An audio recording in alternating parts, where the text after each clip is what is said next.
واخيرا وبعد انتظار طويل طويل جدا من بعد ما قلت ان انا هعمل الفيديو ده، بجد المنتج اللي هو اساس الفيديو ما لقيتهوش. النهارده بقى الفيديو المنتظر، الفيديو احلى صوص بحطه في الاكلات اللي الناس كتيره سالتني عنه. ايه الصوص ده؟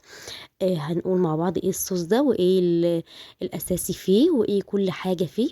وبجد سهل جدا، وكل اشهر مطاعم مفيش مطعم يعني طعم اكله حلو الا هو بيحط الصوص ده. هنعمل النهارده مع بعض احلى صوص بيستو. صوص البيستو ده يا جماعة حاجة كده في منتهى الجمال، حاجة كده في منتهى الحلاوة. بجد حطيه على أي نوع أكل عندك، بجد هيحليها بزيادة حتى لو هو حلو. بس أهم حاجة، لو أول مرة تشوفيني، أنا اسمي نورة جمال. لايك وشير واشتراك في القناة. ما تنسيش تضغطي زر الجرس وتكتبوا لي كومنتات حلوة كتير. ويلا بينا نسمي الله ونبدأ الوصفة. الوصفة الأساسية والمكون الأساسي الريحان. الريحان في ناس كتيرة ما تعرفش ان هو بيتطبخ بيه، وفي ناس كتيرة برضو ما تعرفش ان هو اهم صوص في اهم الاكلات بجد الشهيرة جدا. هنعمل النهارده صوص البيستو. الريحان يا جماعة، انا ما صدقت ان أنا نزلت السوبر ماركت وبجد لقيت المنتج ده. ما كنتش لاقياه خالص، بجد ما كنتش لاقياه. الريحان اول ما قلت هعمل فيديو بجد انقرض. النهارده بقى معايا الريحان. انا لقيت منه النوعين، النوع اللي هو ورقته عريضه والنوع اللي هو ورقته صغيره. جبت من ده وجبت من ده علشان حبيت ان انا اوريها لكم. ونضفيه طبعا خالص، اي ورقه كده دبلانه بلاشها، يعني هي مش هتضر ولا هتنفع، بس بلاشها.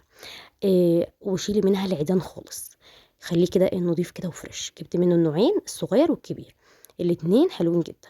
وميه على النار بتغلي، اول ما تغلي كده حطي فيها الريحان اللي انت جبتيه، او مثلا اللي عندها زرعه ريحان قطفي منها كميه حلوه كده. شايفين الثلاث الاطباق اللي انتوا شايفينهم دول هيطلعوا حاجه كده بسيطه خالص معايا، بس برضو هيرجعوا يعملوا لنا كميه كبيره جدا من الصوص البيستو. وبصوا بقى الجمال وبصوا الحلاوه، وبجد ريحه الميه دي قلبت البيت بريحتها الفظيعه، حلوه قوي. بصوا بقى هنا الميه المغليه ما بت... احنا يا دوبك يعني بمعنى اصح بتخلي الريحان يدبل فيها. اوعي تسلقيه يعني. انا قلبته تقليبه اهو، شيليه على طول، صفيه تحت الحنفيه بميه بارده عاديه خالص. واهم حاجه تشيلي منه الميه، اتاكدي ان هو اتصفى 100%. زي ما انتوا شايفين كده هو لسه مندي شويه، هسيبه كمان ينشف شويه صغيرين وارجع اقول لكم هنعمل ايه. هنجيب بقى شفشق الخلاط بتاعنا العادي، اي خلاط عندك عادي، اي خلاط. حطي الريحان اللي احنا خدناه سلقه اللي هو شممناه ريحه النار بس يعتبر دقيقة واحدة، ما هتكملش دقيقة يعني، ممكن تعدي ال20 ثانية بالظبط. وتشيلي من النار بسرعة، ما تخلوهوش يغلي يا جماعة كتير في المية. حطيت الريحان وحطيت كوباية زيت. طبعا ممكن يحتاج اكتر وممكن يحتاج اقل، لكن انت هتحطي تدريجي كده. بصوا اول ما ضربتهم في الخلاط بيبقى شكله مظبوط زي ما انتوا شايفين، مش تقيل ومش خفيف. انا هحطه لكم دلوقتي في الطبق واوريكم القوام بتاعه اذا كان تقيل او خفيف. طبعا لو تقيل وشايفه الخلاط مش ماشي معاكي، طبعا هيعوز زيت كمان. واهم حاجه ما تدلقيش زيت بسرعه، واحده واحده علشان ما يتملاش زيت. هو مش مشكله ان هو يتملى زيت، بس في نفس الوقت بلاش ان هو يتملى زيت.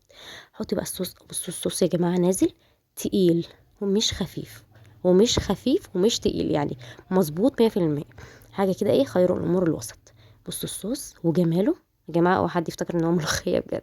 اه، هو صوص البيستو ده بجد من اشهر المطاعم اللي بتعمله، ومش اي مطعم بجد يبقى وصفته ناجحه في الاكل الا بالصوص ده.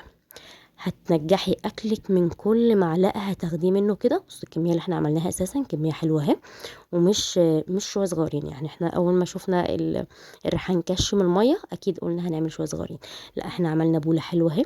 طبعا دي هتتخزن عندنا بقى في التلاجة. منين ما تحبي تعملي الاكل تحطي بقى على البيتزا كده من تحت بدل الزيت. طبعا ده زيت وريحان، تحطي على وش البيتزا، تحطي كمان على اي نوع لحمه، اي حاجه انت عايزاها. بجد الصوص ده خطير خطير خطير، وبجد ده السر الوحيد اللي انا ما كنتش عايزه اقوله، بس ما ينفعش. يا رب يكون الفيديو بقى عجبكم، ما تنسونيش في اللايك والاشتراك وتضغطوا زر الجرس.